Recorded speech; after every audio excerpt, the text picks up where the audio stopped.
os pais estavam quando ele nasceu e não a situação que ele nasceu. Uau! Caraca, tá vendo, gente, como é importante a gente ler e ter conhecimento? Ó, e falar em ler e ter conhecimento, um assunto que é muito questionado no mundo, né? Quando se fala em igreja, se fala em Deus, se fala em doutrinas, é o dízimo e a oferta, né?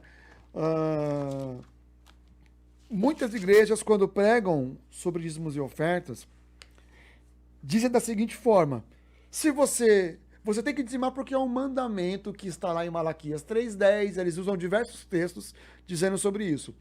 E que o dízimo, ele é como uma forma de gratidão a Deus, porém, se você não dizima, Deus não te abençoa. E se você dizima, Deus te abençoa. Em outros casos, falam-se que se trata de contribuição nos dias de hoje, que o dízimo, a palavra dízimo, ela não serve mais. Hoje você não precisa dizimar mais na igreja, né? Galera, um comentário, assim, é um tema muito abordado e que dá muita confusão, né? Quando você é falado nisso, né, Jobson?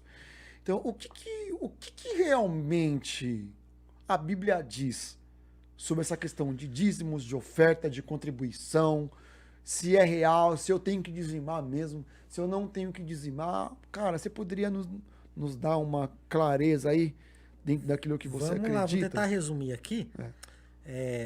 Mas, por exemplo, cara, a Bíblia fala de pelo menos 14 tipos de oferta. 14 tipos de oferta 14 diferentes. tipos de ofertas diferentes. Dízimo também é uma oferta. O Né? dízimo também é uma oferta? Isso. Por exemplo, você tem a oferta de manjares. Onde está? Gênesis 4, 3, Levítico 2, nos Levítico 6 também. Oferta alçada, oferta de consagração, oferta queimada. Oferta de consagração está em Êxodo 28. Oferta queimada, Êxodo 29. Oferta movida, Êxodo 29. Oferta voluntária, Êxodo 35. Oferta pela culpa, Êxodo 29.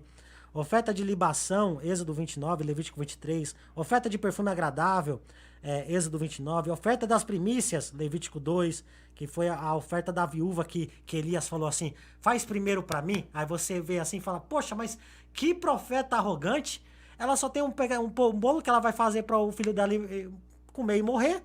E ele tá falando faz primeiro para mim? É porque ele sabia dessa oferta da primícia, o que Deus podia fazer através dela.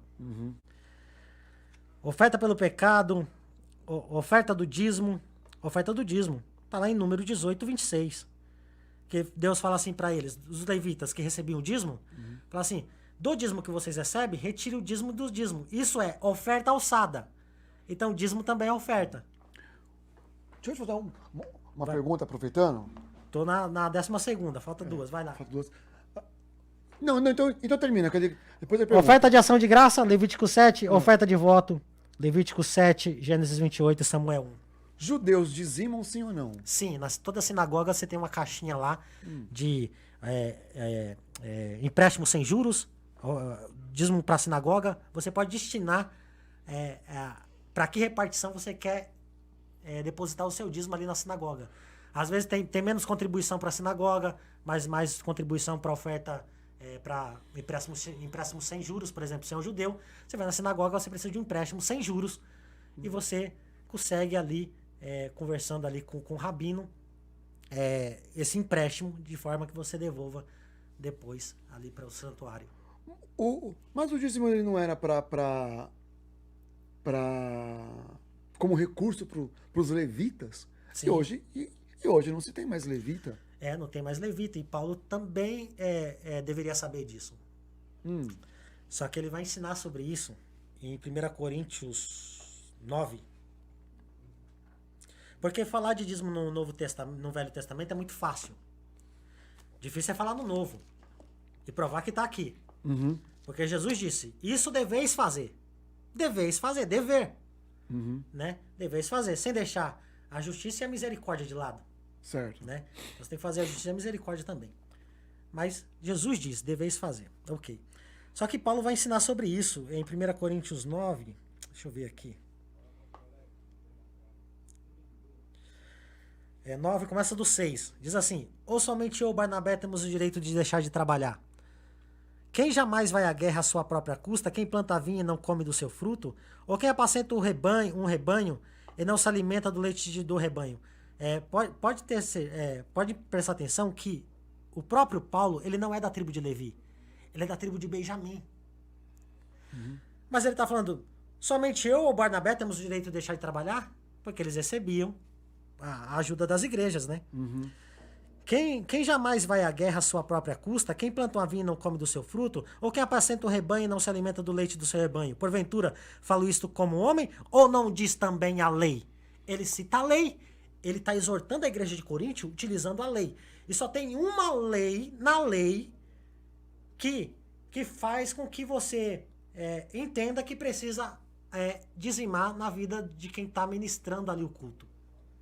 Não é a lei do levirato, não é a lei do adultério, não é a lei da carta de divórcio, do repúdio, não é nenhuma dessas leis. A única lei que fala desse contexto que Paulo está falando é a lei do dízimo. Caraca, E os seus discípulos não eram judeus, eram gentios. Porque na lei de Moisés está escrito: não atarás a boca ao boi quando pisa o trigo. Acaso é com bois que Deus se preocupa? Ele está falando, Deus citou bois ali, mas não era com bois que ele estava falando, era com pessoas, com quem ministra. Então ele está dando uma aula aqui de Velho Testamento. Ele entendia sobre a lei da semeadura. Onde que ele aprendeu isso? No Velho Testamento. Né? E inclusive o texto, eu vou citar aqui, o texto que usam para dizer, não, só essa oferta que é aceita diante de Deus, que é aquela que você contribui de todo, conforme propôs no seu coração. Está lá em 2 Coríntios, 2 Coríntios 9, 6, né? Isso. Só que essa oferta não é pro templo. Vamos ler ela para você entender. Essa oferta é uma das ofertas que eu acabei de citar, que é a oferta para ajuda dos necessitados. Meu Deus, então tem muita confusão, então, tem que estudar de uma forma mais bem esclarecida isso. Claro, porque a contribuição, vamos supor, um texto que é muito lido também, que é em Atos dos Apóstolos, acho que 4, 5, acho que é o 6, que fala que as pessoas vendiam suas propriedades e jogavam aos pés dos apóstolos. Isso, mas sabe por que isso? Porque Ágabo, um profeta lá no capítulo 21, profetizou. E falou assim, no ano 70 vocês vão sofrer uma perseguição aqui. Que aconteceu com Nero. Tocou fogo em Roma, colocou culpa nos cristãos. Os cristãos começaram a ser as criaturas mais odiadas da face da terra. Né? Então vocês vão sofrer tanta perseguição, faz o seguinte, vende as suas propriedades, porque daqui a 70 anos você não vai ter mais, não.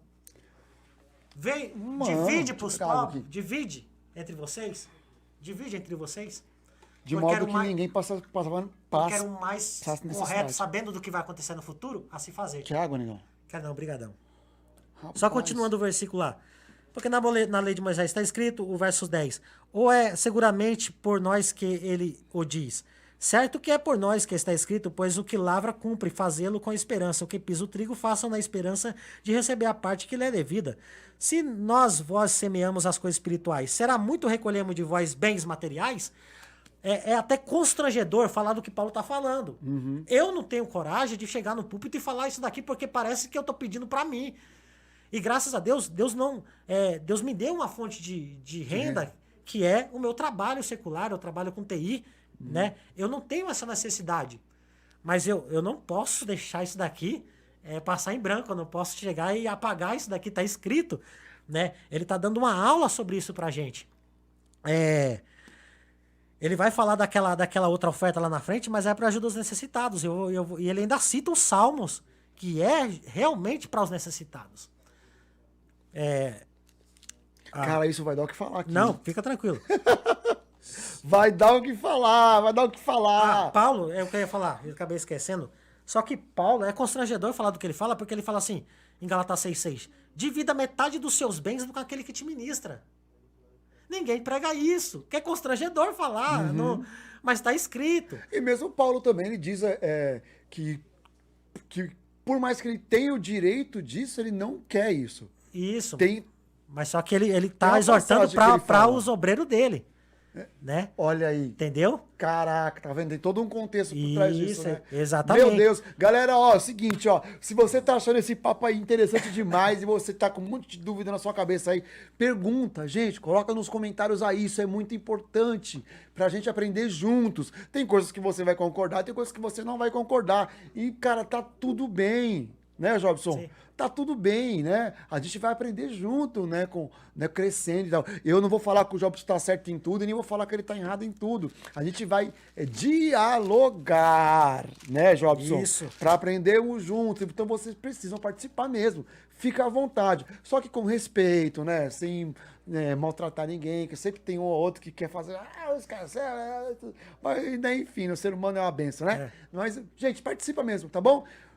Jobson.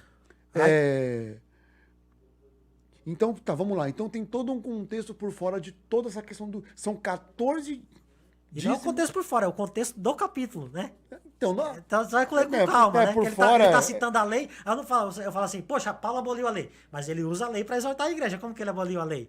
Nossa, Então tem que muito entender forte. a diferença de mandamento, estatutos e ordenança. Mandamento é aquilo que eu faço para agradar a Deus. Ordenança é tudo que eu faço para agradar o meu próximo. Estatuto é aquilo que eu faço para o meu alto benefício. O dízimo é o estatuto. Peraí, vamos lá. Mandamento, agradar a Deus. Estatuto, não leis, ordenanças, não ordenanças. né? Ordenanças e tá relacionado a... a juízo, a ordenança e é o juízo. É aquele que ferir com espada ferirá. Isso é as ordenanças, né?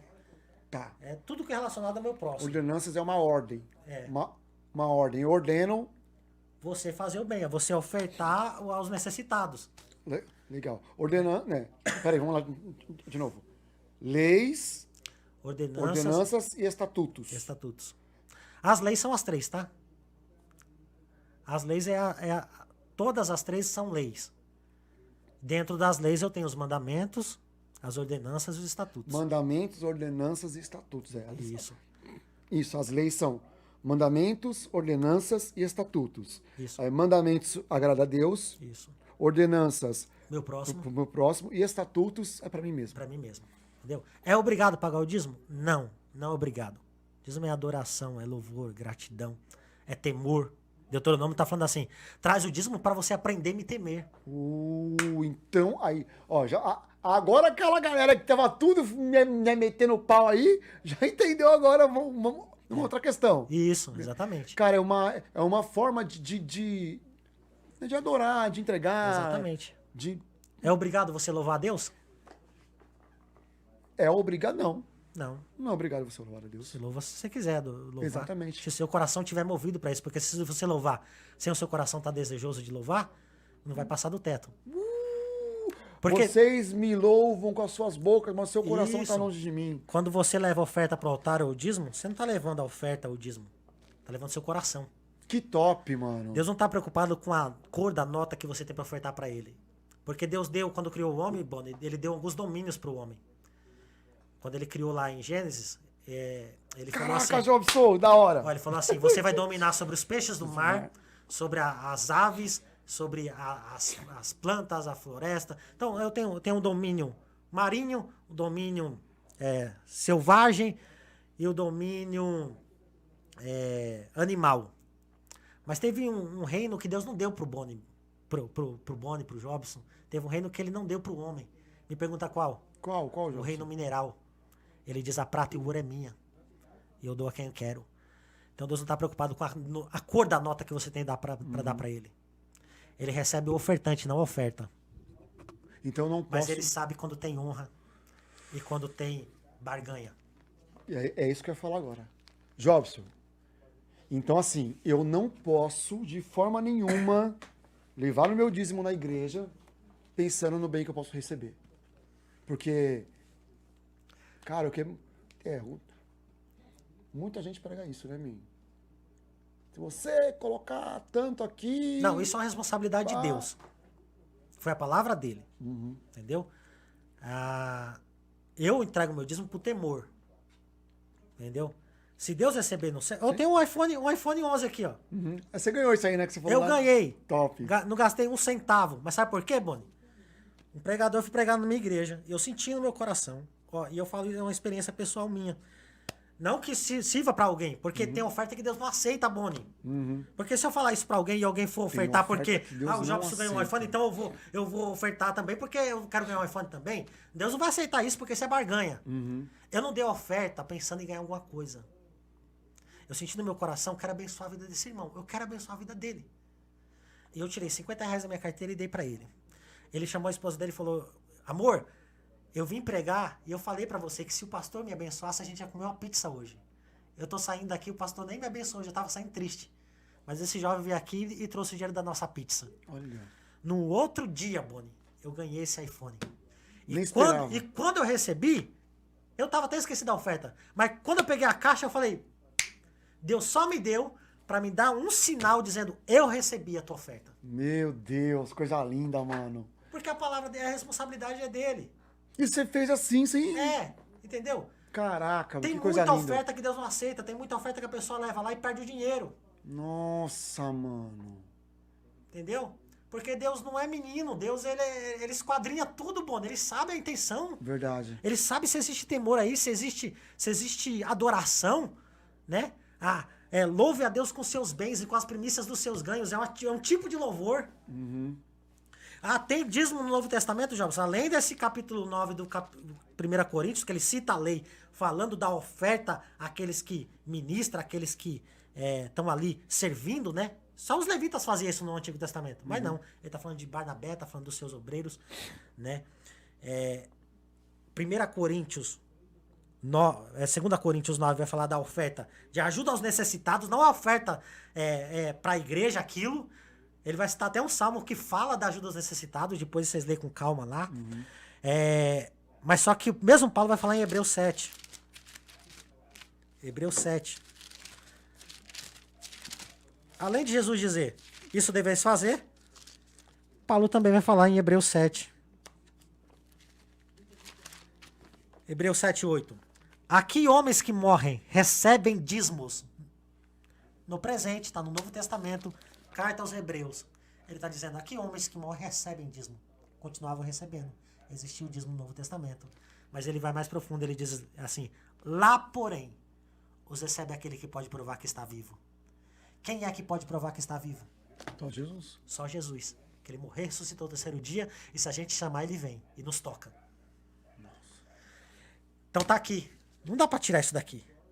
Entendeu? O dízimo é da lei? Não, é antes da lei. Abraão deu o dízimo a Melquisedeque. E o evangelho começou quando? O evangelho começou lá. Tem um texto, Boni. Tem um texto que prova isso. Muito forte. Quando começou o evangelho? Gálatas capítulo 3, verso 6. É acaso de Abraão que creu em Deus e isso lhe foi imputado como justiça? Sabeis, pois, que os que são da fé são filhos de Abraão? Ora, tendo a Escritura previsto que Deus havia de justificar pela fé os gentios, anunciou primeiro o evangelho a Abraão, dizendo, todas as nações serão benditas em ti. Não está falando do povo judeu, está falando de todas as nações, nós, a igreja. E lá existiu o dízimo. E lá existiu o dízimo. Muito top, cara. Entendeu? Quando o dízimo foi inserido na lei? Quando você quebra um princípio, é necessário ter uma lei. Quando você fala pro seu filho, filho, não faça isso. Aí o seu filho vai lá e faz. Aí você cria uma lei. Se você fizer, não vai jogar videogame. Se você fizer, você vai tomar uma chinelada. Você criou uma lei. Então, o dízimo só entrou na lei por causa da quebra de princípio, porque não estava fazendo. E não foi só essa vez que não estava fazendo. Malaquias precisa ser levantado para dizer, trazei todos os dízimos à casa do tesouro, para que haja mandamento na minha casa. Interessante que a Bíblia é tão sábia que ela coloca o dízimo com as ofertas. Sempre você vai ver dízimo e oferta junto no mesmo contexto. Porque se você eliminar o dízimo, tem que eliminar, consequentemente, a oferta. Caraca. E dízimo é a menor medida.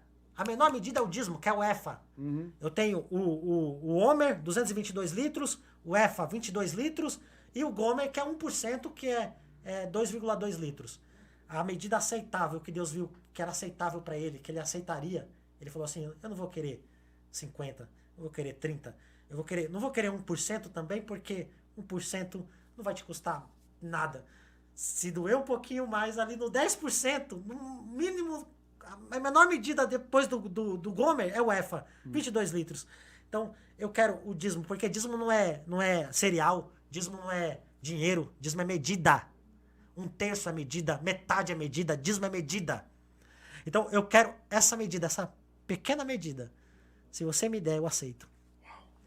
Aí os pessoal perguntaram lá em Malaquias 3, mas espera aí, eu vou trazer o dízimo, Malaquias 3 está dizendo isso, se você continuar vai estar escrito, eu vou trazer o dízimo e o Senhor está falando que vai abrir as comportas do céu, vai nos abençoar, tudo e tal, mas o ímpio, como que ele prospera?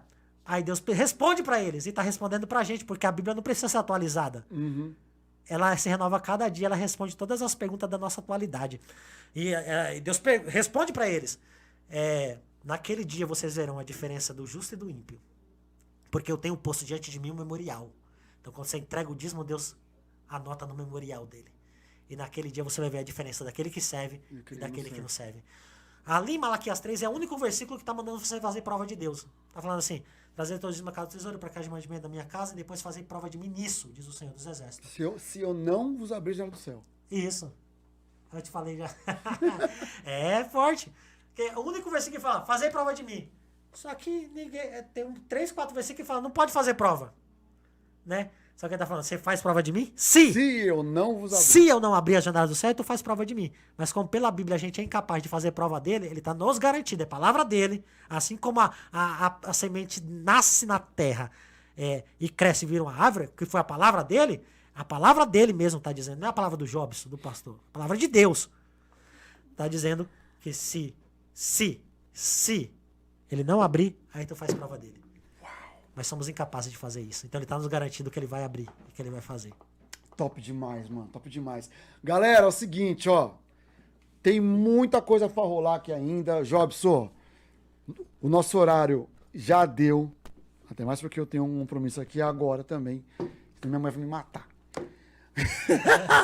Jobson, cara, vamos fazer o segundo episódio? Opa, vai ser uma honra. A gente marca pra próxima semana. Não deu nem pra começar a falar aqui. Não, tem muita coisa. Isso daí é só. Tem coisa demais. Isso aí é episódio pra Deus e o mundo. Eu tô no Novo ainda, Testamento. Se eu for pro Velho Testamento, é um mês de estudo. Filho, a gente vai pegar tudo isso aí, cara. Nós vamos ter. Acho que isso aqui vai dar pano pra manga, hein, filho? Porque vai ser dias específicos isso aí, Sim. cara. É muito bom. É muito bom. Eu até nem falei que Deus só permite a fruta nascer na terra por causa do dizimista. Então, a gente até falou sobre isso, né? Malaquias fala assim, por causa de vós eu repreender o devorador, ele não vai até a tua videira lançar o seu fruto na terra. Tem aquela parte de Daniel, o dia tal, que Joel. o sacrifício for tirado. Isso, lembra? quando o anticristo tirar o sacrifício, não deixar ofertar mais, vai ter fome. Começa o período mais duro da grande tribulação. Se as pessoas brigam por causa de gasolina, vai brigar por causa de comida lá na grande tribulação. Se preparem. Não vai nascer nada. Meu Jesus! Galera, é o seguinte, muito obrigado a você que ficou conosco até agora. Coloca aí episódio 2 com o Jobson Macena, hashtag episódio 2, porque a gente vai trazer muito mais coisas aqui, vai ter muito mais diálogo, né? Não vou falar debate, que não é um debate, é um diálogo mesmo com o Jobson Macena, com muita coisa bacana. Gente, é muito bom você participar, é muito bom você colocar suas perguntas aí, suas dúvidas, que a gente vai esclarecer tudo que a gente puder. O que a gente não souber, a gente traz mais pessoas que sabem, né? E a gente vai aprender junto isso. O Jobson Macena é um cara muito bacana, muito especial pra mim. E, cara, sempre traz aqui estudos que mexem aqui com o nosso psicológico, com a nossa cabeça. E é muito bom. Essa é a intenção. Tem que ter um charamanai aqui, um diferenciado, pra você poder participar. Tá bom? Galera, Deus abençoe. Jobson, quer... Um grande abraço, pessoal. Uma honra estar participando aqui. Eu quero mandar um abraço pro meu pastor Gilson Moreira. Pastor, te amo em Cristo. Um grande abraço. Minha esposa, a Leane, a minha filhinha. 1 ano e 5 meses. Caraca, hein, meu? Que bênção, hein, Jobson? Nossa, Deus deu um livramento pra gente. Depois eu conto. Foi coisa de Deus. E o Mateuzinho, né? Estão lá me assistindo. Um grande abraço pra vocês. Amo vocês. Muito, muito, muito. Deus abençoe. Amém. Gente, fica na paz do Senhor Jesus. Até semana que vem, estamos de volta, se assim o grandão permitir, viu? Um abraço. Fiquem todos na paz. Salve. Fui. Tchau, tchau.